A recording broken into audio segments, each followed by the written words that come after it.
नमस्कार, शरयूज किचनमध्ये तुम्हा सगळ्यांचं स्वागत आहे। शरयूज किचनमध्ये आज आपण आणखीन एक मस्त स्नॅक्स बघणार आहोत, कुरकुरीत रोल।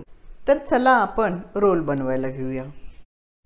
रोल बनवण्यासाठी सगळ्यात प्रथम आपण पोहे घेतलेले आहेत। हे पोहे साध्या पाण्यामध्ये 2 वेळा धुवून एक 10 मिनिटं भिजवलेले आहेत। आता ह्याचं सगळ्याचं प्रमाण मी तुम्हाला डिस्क्रिप्शन बॉक्समध्ये देते। त्याचबरोबर यामध्ये आपण डाळीचे पीठ घालतोय, कोथिंबीर घालतोय, थोडासा गरम मसाला घालतोय, त्याचबरोबर जीरा पावडर घालतोय, लाल तिखट घालतोय, त्याचबरोबर त्यामध्ये चाट मसाला घालतोय। आपले रोल हे छान चविष्ट होण्यासाठी, चटपटीत होण्यासाठी आपण त्यामध्ये चाट मसाला घातलाय। त्याचबरोबर चवीनुसार मीठ घालतोय त्यामध्ये आणि आता हे छान सगळं मिक्स करून घेतोय। थोडं थोडं पाण्याचा शिंतोडा देऊन हे छान मळून घ्यायचंय।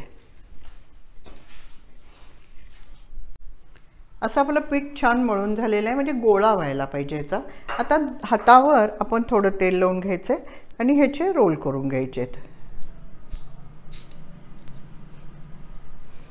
तुम्हाला किती मोठा किती छोटा रोल आवडतो त्यानुसार तुम्ही रोल करू शकता आणि असे रोल करायचे आणि ते छानपैकी रव्यामध्ये घोळवून घ्यायचे। मी हा थोडा बारीक रवा घेतलेला आहे, त्या बारीक रव्यामध्ये हे रोल असे छान घोळवून शॅलो फ्राय करायला ठेवायचे। आपलं गॅसवर एका पॅनमध्ये तेल गरम झालेलं आहे। आता हे फार पण गरम करायचं नाही आणि फार पण गार ठेवायचं नाही, मध्यम गरम व्हायला पाहिजे आणि त्यामध्ये हे आपण रोल फ्राय करून घ्यायचे, शॅलो फ्राय करायचे।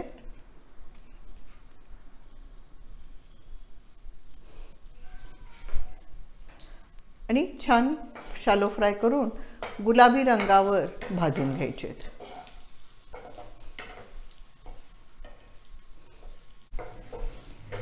असे मंद गॅसवर गुलाबीसर छान भाजून झालेले ते एक आपण डिशमध्ये सर्व करूया।